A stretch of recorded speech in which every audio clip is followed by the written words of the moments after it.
Veni Creator Spiritus, et suorum visita.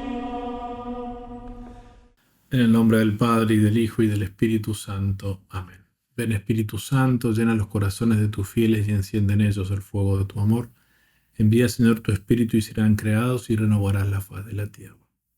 Oh Dios, que habéis instruido los corazones de tus fieles con las luces del Espíritu Santo, danos el gustar de todo lo que es recto y bueno, según el mismo Espíritu, y gozar para siempre de sus celestiales consuelos. Por Jesucristo nuestro Señor. Amén. Dios te salve María, llena eres de gracia, el Señor es contigo. Bendita tú eres entre todas las mujeres y bendito es el fruto de tu vientre, Jesús. Santa María, Madre de Dios, ruega por nosotros pecadores, ahora y en la hora de nuestra muerte. Amén. María, sede de la sabiduría, ruega por nosotros. San Ignacio de Loyola, ruega por nosotros. En el nombre del Padre, y del Hijo, y del Espíritu Santo. Amén. Toca hacer ahora la contemplación de la Navidad, del nacimiento de nuestro Señor Jesucristo. La trae San Ignacio en el libro de los ejercicios, en el número 110 y siguientes. Es decir, una nueva contemplación que se hace después de la contemplación de la encarnación del Verbo. San Ignacio comienza diciendo de hacer la sólita, acostumbrada oración preparatoria, es decir, que en esta hora de oración todas mis intenciones, acciones y operaciones sean para mayor servicio de alabanza de Dios, que yo no me busque a mí mismo para nada, sino que busque la gloria de Dios y la alabanza de Dios. Y pone como primer preámbulo la historia de la Navidad. Leo las palabras de San Ignacio, después digo alguna otra palabra.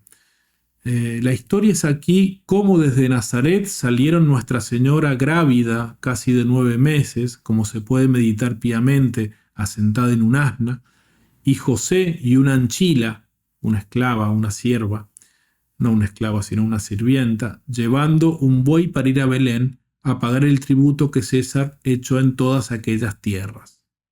Es decir, la historia del viaje de San José y Nuestra Señora embarazada de casi 9 meses, es decir, con una panza grande y con la incomodidad que supone eso para un viaje de esas características, desde Nazaret a Belén, unos 150 kilómetros.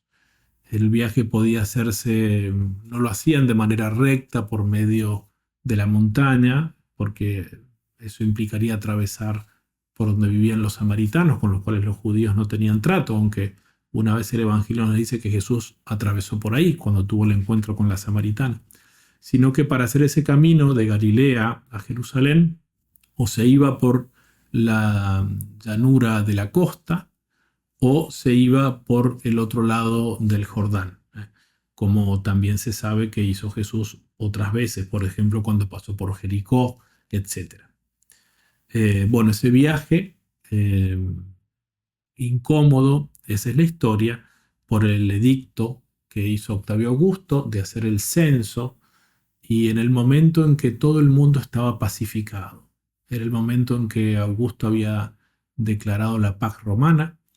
En Roma había hecho erigir un altar, el Ara Pacis, todos los confines del imperio en paz, y ese es uno de los elementos que configuran la plenitud de los tiempos de la que habla San Pablo, aunque el elemento principal de la plenitud de los tiempos es justamente la irrupción del Verbo asumiendo la naturaleza humana. Pero hay elementos que prepararon eso. Uno fue la paz romana, y José, que era de la ciudad de David, sale de Nazaret para ir a Belén de Judea. Bueno, allí llegan, no hay lugar para ellos, como sabemos. Dice Fulton Sheen que esas son las palabras más duras que jamás se hayan escrito, las que relata San Lucas, que no había lugar para ellos y por eso María tuvo que dar a luz a su hijo y ponerlo en un comedero de animales, en un pesebre, porque no había lugar para ellos. Dice Fulton Sheen, cuando Cuando todos los escritos del mundo se reúnen al final de los tiempos, las palabras más tristes que se encontrarán serán estas: non erat eis locus. No había lugar para ellos, porque no lo había en muchos corazones de los hombres. La historia ya la conocemos. María le llega el tiempo de dar a luz y da a luz a su hijo primogénito, lo envuelve en pañales y lo pone en un comedero. El ángel se aparece a los pastores, ahí a pocos kilómetros. Los de ustedes que hayan peregrinado a Tierra Santa, no es difícil imaginarse, a pocos kilómetros de la gruta de Belén, donde está ahora la Basílica de la Natividad, está el llamado Campo de los Pastores, Bet Sahur, se llama en árabe, donde están las grutas donde los pastores dormían y donde se les apareció el ángel para anunciar la gran alegría que había nacido un Salvador, que es el Cristo y el Señor. Una alegría para todo el pueblo. En la casa de David os ha nacido un Salvador, que es Cristo y Señor. Los pastores van, encuentran todo como le han dicho los ángeles. Después San Mateo relata a los magos que vienen de Oriente para adorarlo y que le ofrecen sus dones: oro, incienso y mirra. Incienso como a Dios, oro como a rey y dominador, y mirra como a hombre mortal, porque con la mirra se ungían y se ungirá de hecho el día de la muerte de Cristo su cuerpo antes de ser sepultado en el sepulcro en piedra. En fin, esa es la historia que conocemos muy bien. Se encuentra en Mateo del capítulo 1, 18 a 2, 23, o en San Lucas del capítulo 2, versículos 1 a 21, incluyendo en estos versículos la circuncisión de Jesús al 8º día después de su nacimiento. Bueno, entonces esa es la historia. Después dice San Ignacio: composición viendo el lugar.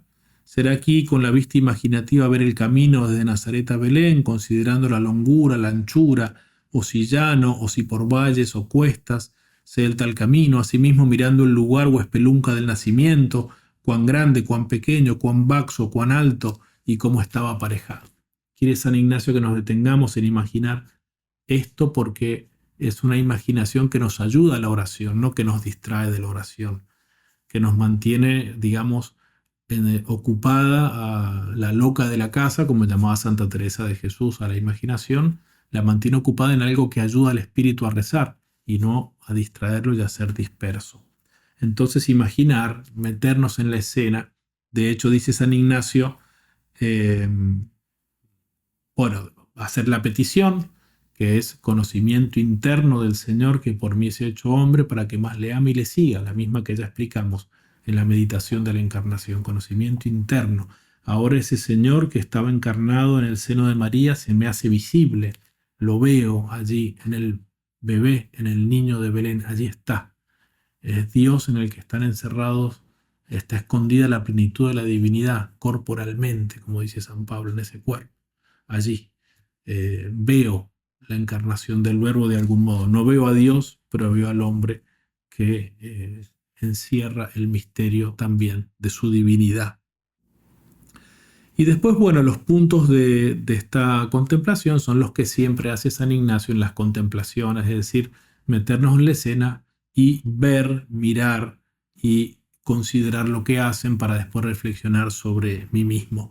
Tiene una frase que tiene miga, San Ignacio, dice que de entrar en la escena como si fuésemos nosotros un esclavito indigno, como ponernos a ayudar en esa escena, a estar allí a disposición del niño, a disposición de la Virgen, a disposición de San José. Entonces digo estos 3 puntos rápidos y después doy un poco de materia más teológica que nos puede ayudar a penetrar este misterio de la Navidad. Primer punto, dice San Ignacio: ver las personas, es a saber, ver a Nuestra Señora y a José y a la Anchela y al niño Jesús después de ser nacido. Verlos, ahí meternos en la imagen. No nos es difícil esto. ¿Cuántas veces hemos hecho el pesebre? ¿Cuántas veces lo seguimos haciendo en nuestras casas, en nuestras parroquias? El arte ha sido el misterio de la Navidad de Cristo, ha inspirado a los artistas de todos los tiempos. Ver entonces, y dice así, haciéndome yo un pobrecito y esclavito indigno, mirándolos, contemplándolos y sirviéndolos en sus necesidades, como si presente me hallase, con todo acatamiento y reverencia posible, y después reflectir en mí mismo para sacar algún provecho. En segundo lugar o segundo punto, mirar, advertir y contemplar lo que hablan y reflexionar en mí mismo, sacar algún provecho. Es decir, estar allí, ver cómo la Virgen lo adora, cómo lo venera, cómo lo alimenta, ver a José siempre tan discreto y protector y en silencio, el que nunca dice una palabra en toda la Sagrada Escritura, ver que llegan los pastores, ver que llegan los magos, estar allí mirando y contemplando y tratar de sacar provecho para nuestras almas. El tercero, mirar y considerar lo que hacen, así como es el caminar y trabajar para que el Señor sea nacido en suma pobreza, y al cabo de tantos trabajos, de hambre, de sed y calor y frío, de injurias y afrentas para morir en la cruz, y todo esto por mí, después reflexionar, sacar algún provecho espiritual. Es decir, ver también que todo eso, toda esa pobreza, porque es algo propio del misterio de la Navidad, ese no había lugar para ellos, la pobreza de la Sagrada Familia. San Alfonso María de Ligorio, en el villancico más famoso de Italia, dice, vienes en una gruta a nacer en el frío y en el hielo, sin nada, sin nada. Es decir, nuestro Señor Jesucristo que se hace pobre para enriquecernos con su pobreza, como dice San Pablo. Y ver que todo eso es Dios. Es Dios que se hace nuestro servidor. Es Dios que se va a hacer nuestra hostia. Es Dios que es depositado en un comedero porque se hará también Él el pan de vida y nacerá en el pueblo que se llama Casa del Pan, Betlehem. Betlem significa Casa del Pan, donde se hará pan de vida para todos nosotros, para entrar en nosotros y ser más íntimos a nosotros que nosotros mismos, como dice San Agustín. Ver también los trabajos de San José, ver los trabajos de la Virgen. ¿Y todo por qué? Por mí, por mis pecados, por mi redención. Jesucristo viene al mundo y no tendrá nunca, cuando después de sus 30 años de vida oculta, salga para predicar la buena noticia, el Evangelio, no tendrá ni siquiera dónde reclinar su cabeza. Por eso dice un santo que nació pobre en Belén, vivió pobre y murió pobrísimo en la cruz. Ver eso, ver también todas las aflicciones que se siguen del nacimiento de Cristo, el frío, la incomodidad, la necesidad de ser alimentado, el que es Dios omnipotente, el que da de comer a todas las criaturas, la necesidad de ser cuidado,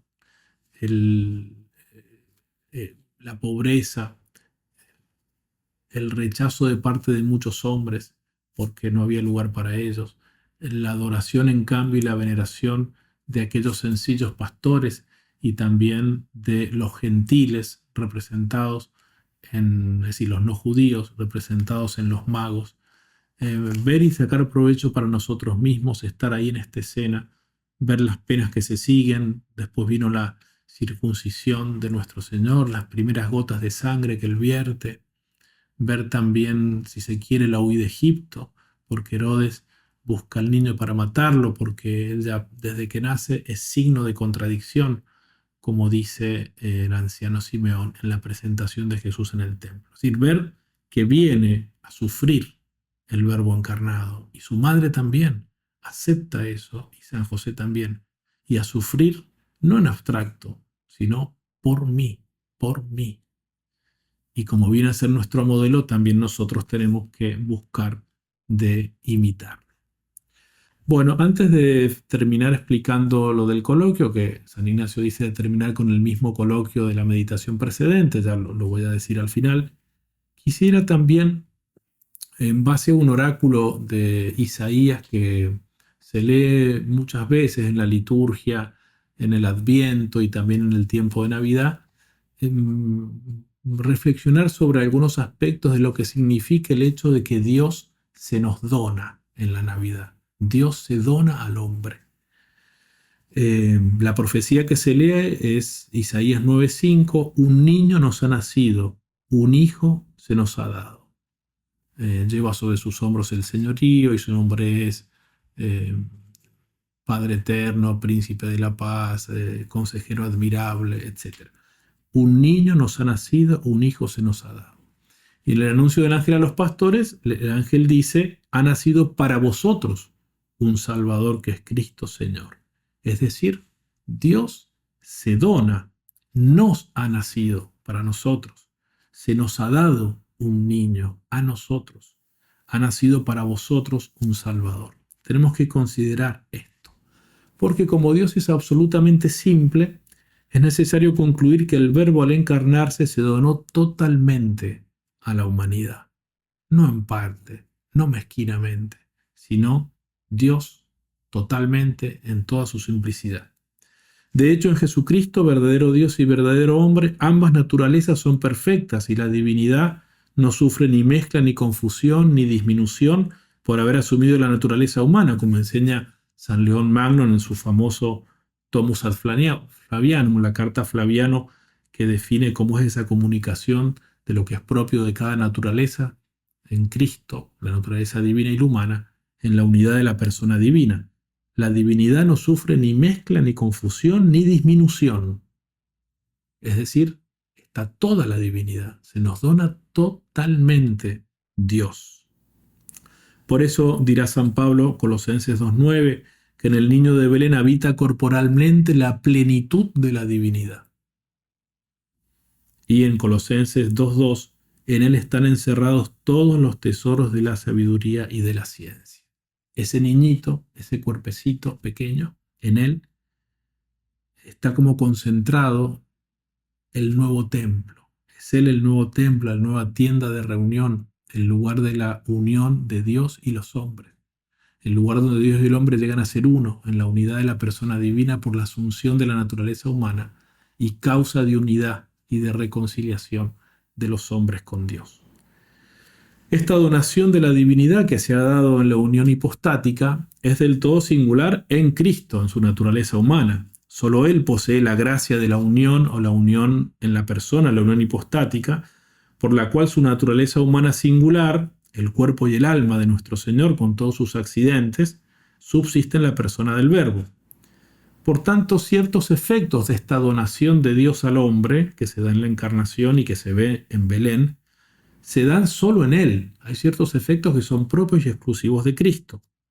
Pero hay otros efectos que alcanzan a todos los que se incorporan a Cristo, porque por la gracia que iniera en nuestras almas, nosotros llegamos a ser una sola cosa con Él, dice San Pablo en la carta a los Gálatas 3:28, una única persona mística.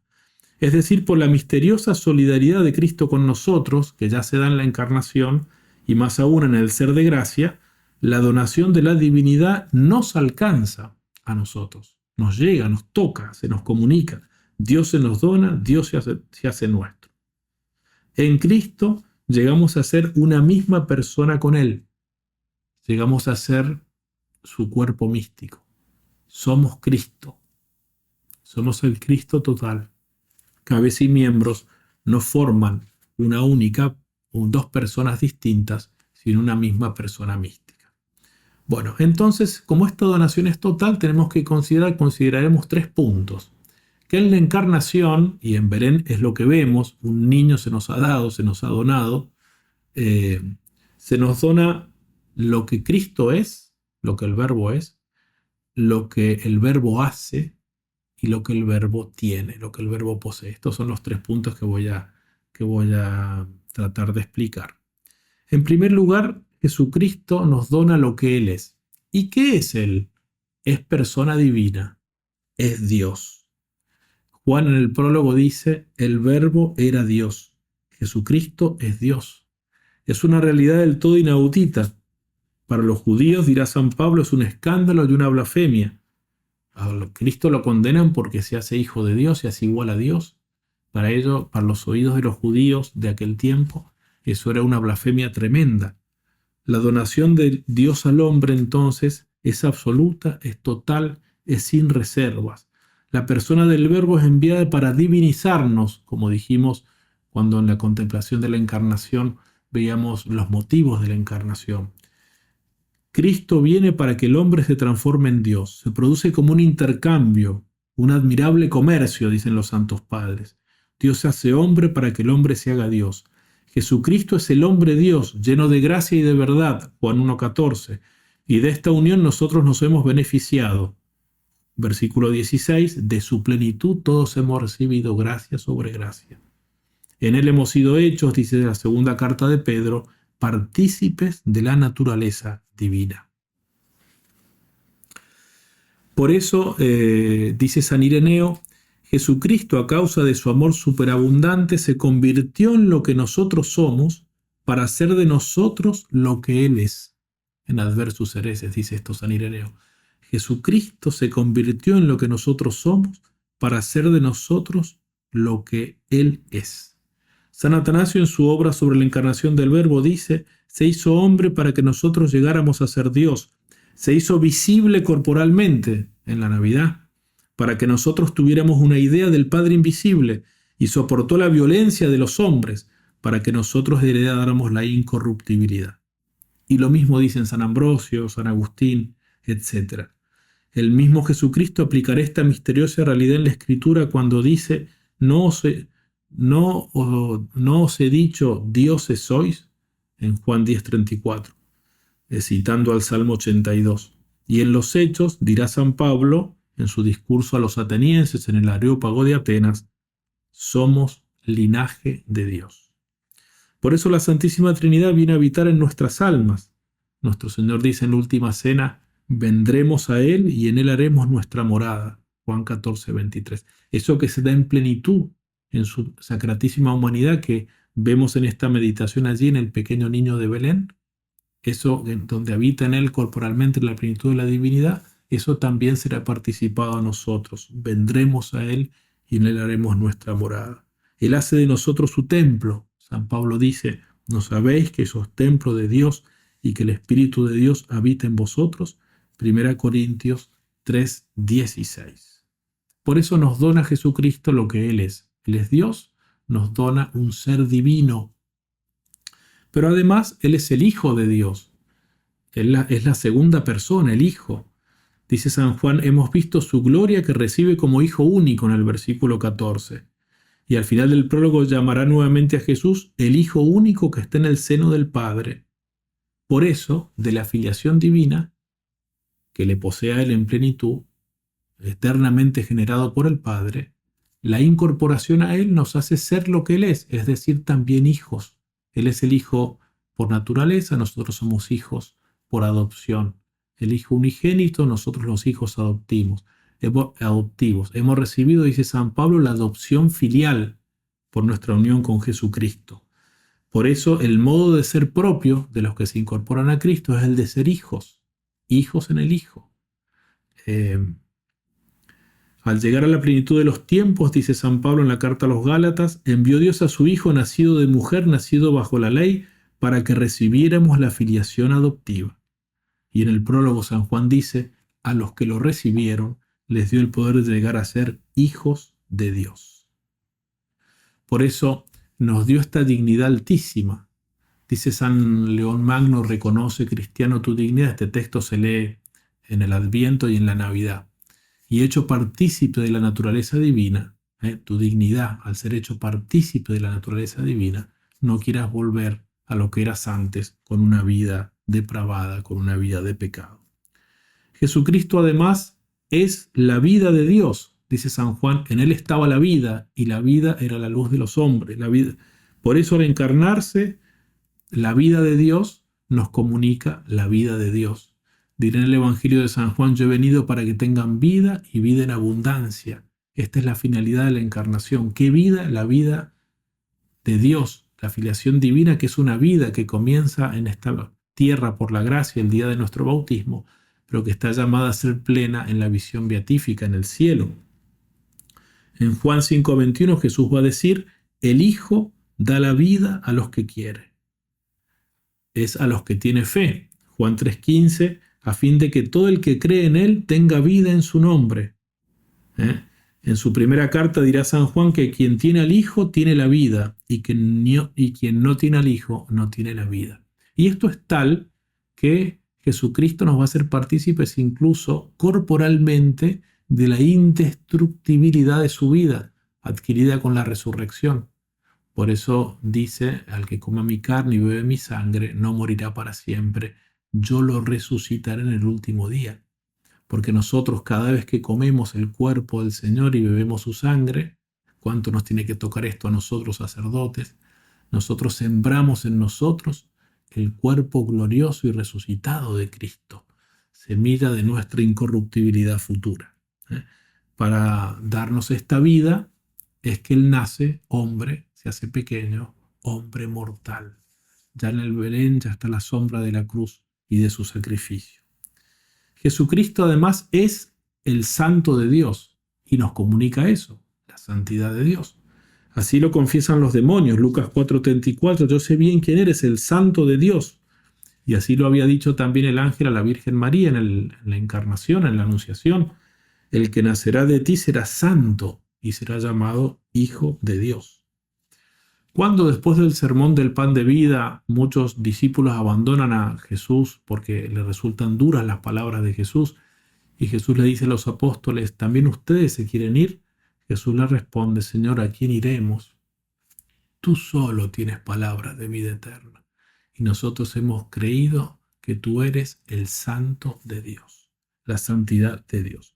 Pues bien, para comunicarnos eso que Él es, el Santo de Dios, nuestro Señor Jesucristo se hizo pequeñito, asumió una naturaleza humana de la estirpe pecadora de Adán.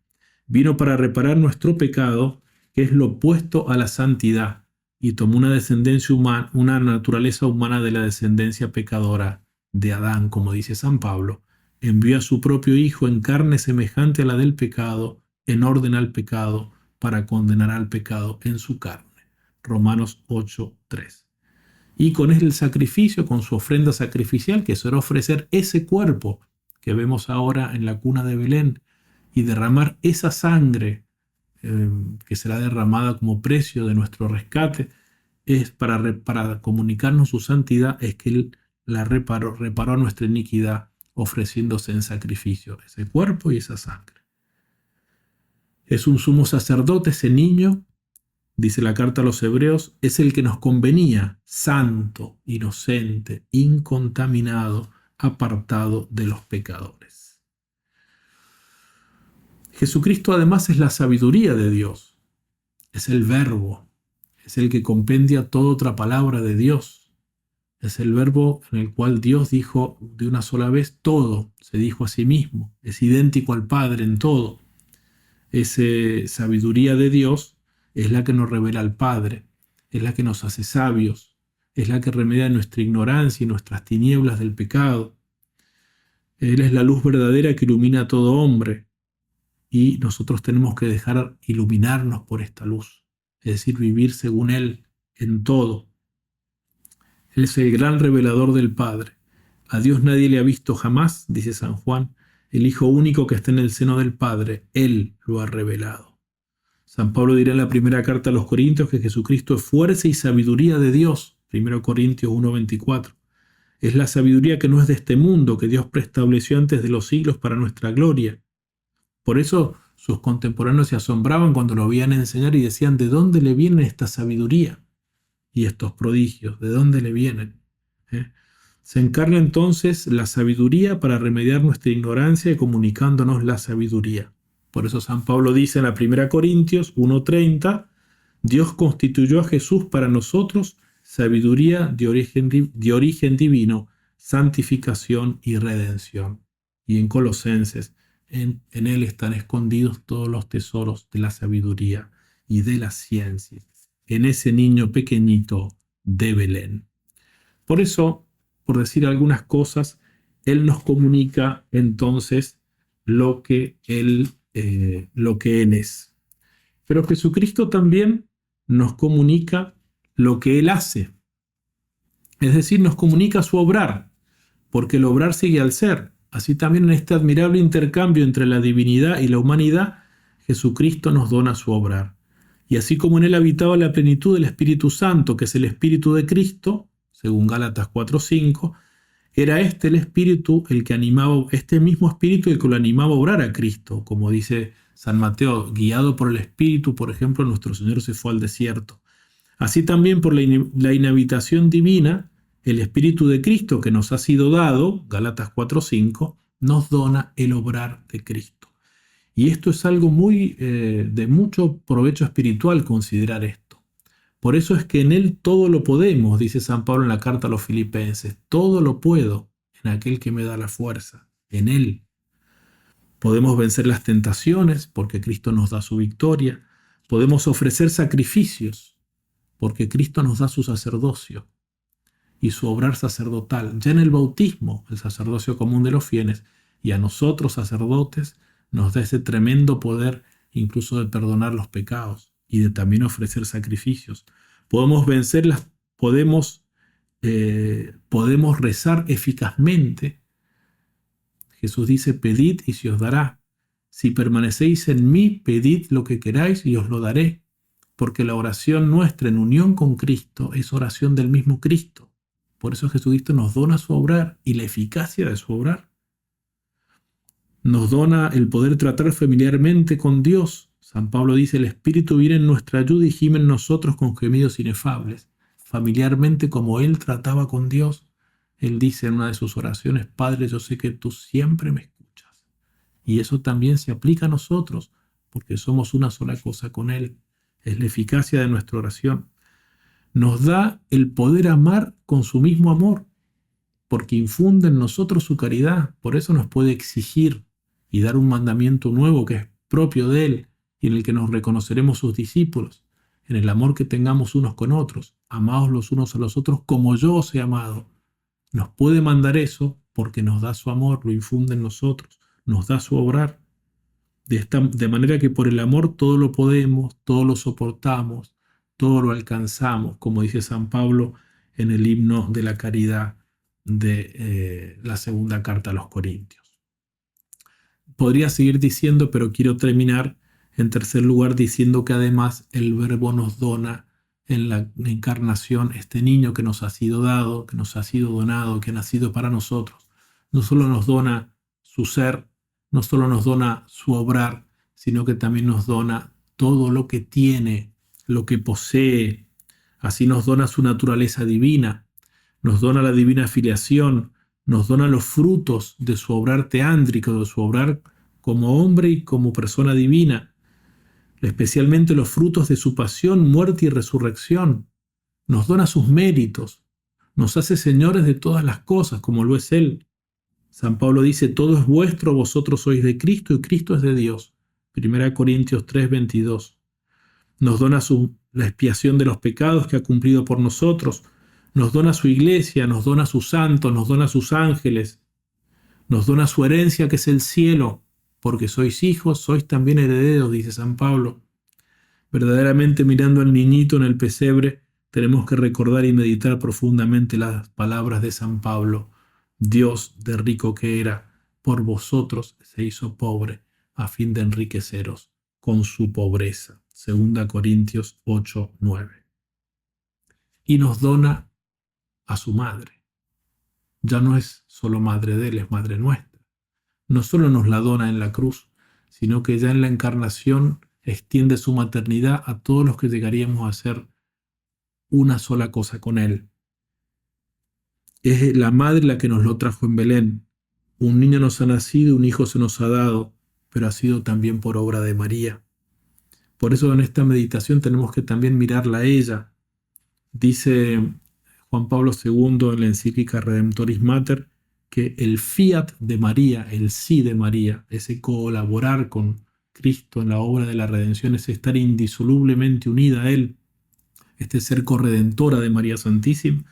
Dice así, el sí de María ha decidido del lado humano el cumplimiento del plan divino, de manera que la obediencia de María ha sido un contrapeso sobreabundante a la desobediencia de Eva.